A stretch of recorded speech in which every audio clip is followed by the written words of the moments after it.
欢迎来到烟火味厨房。今天用饺子皮搭配西红柿分享好吃的。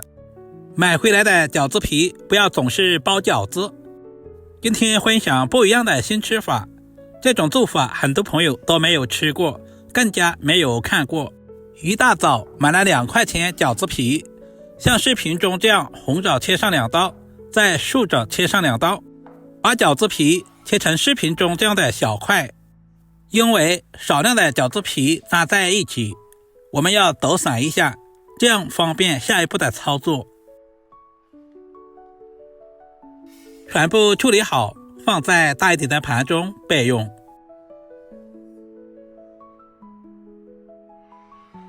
接下来准备2个西红柿。其实挑选西红柿也是有技巧的，我们最好挑选这种带有绿色叶子的，因为这种西红柿刚采摘回来不久，汁水足。接下来在西红柿的顶部划上10次花刀，这一步的目的是方便去除外皮。花刀也不需要打太深，不然的话西红柿的汁水会溢出来。全部处理好，放在大一点的碗中。接下来加入100度的开水，这里一定要是开水哦。西红柿去皮的方式有很多种，也可以放在火上面去烤。我个人觉得用开水烫这种方法非常的快捷又方便。接下来准备一个小碗，往碗中打入几个鸡蛋，鸡蛋的数量也不需要太多，2到3个就可以。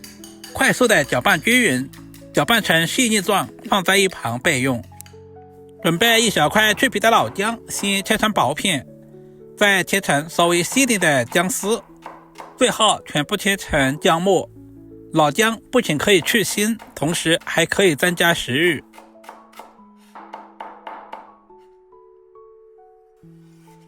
全部切好放在小碗中。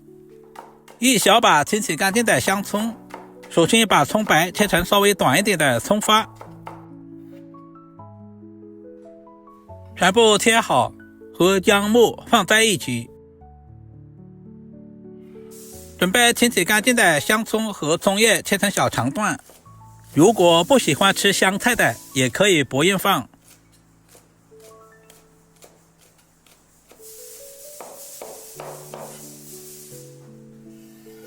全部切好，放在碗中备用。经过10分钟左右的浸泡，现在的西红柿也已经浸泡好了，很轻松的就把外皮给剥下来了。因为西红柿皮的口感偏韧性，煮进汤里面久煮不烂会影响整道汤的口感。还有一种原因是西红柿表皮有残留的农药或者是果蜡，清洗不彻底的话，去皮更放心。把处理好的西红柿对半切开，中间的硬心比较硬，我们也要切下来。把西红柿切成厚片，然后再切成小条，最后切成稍微细点的小丁，稍微的切小一些，这样方便下一步炒出汤汁。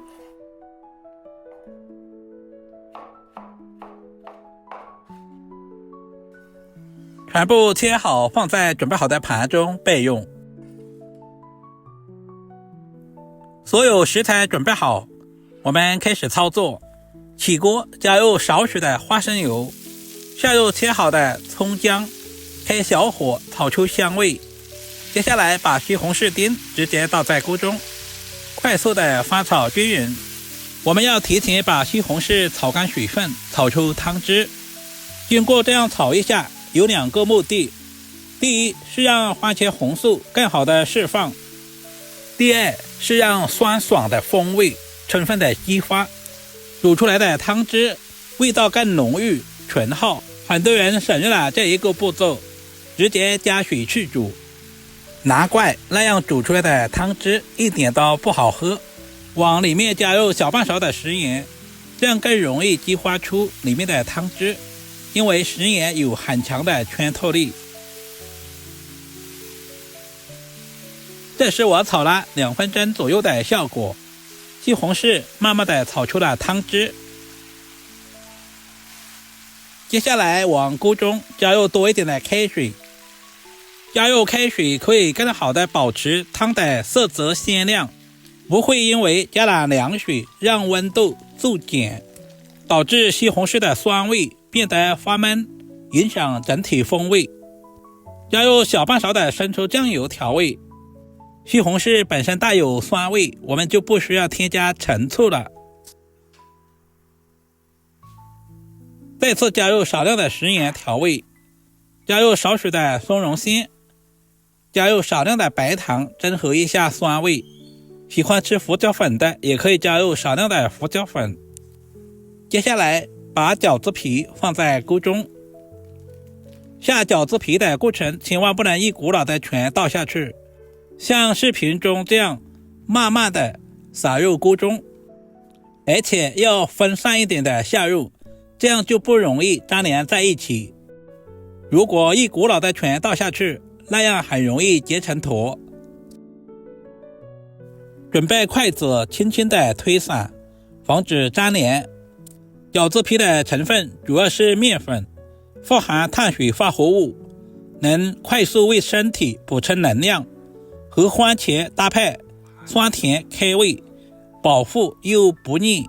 煮到饺子皮变得微微的透明就刚刚好，让每一块饺子皮都能够吸饱酸甜的番茄汤汁。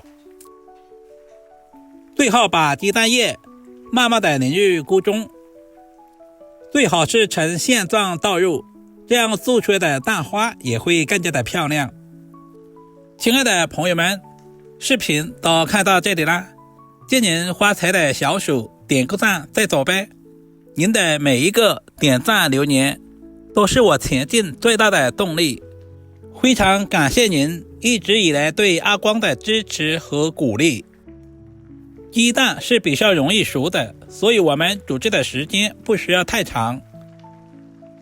碗中加入切好的香葱和香菜，把煮好的汤汁倒在碗中，就可以美美的享用啦。吸足了番茄汤汁的饺子皮不仅口感劲道，还搭配了番茄的膳食纤维和维生素，饱腹又营养。金黄的汤汁裹着透亮的饺子皮，酸香开胃，喝上一口真的是暖身暖心又暖胃。好了，视频就简单的分享到这里啦。如果视频对您的厨艺有那么一点点帮助，就麻烦点赞收藏。我们下个视频再见吧。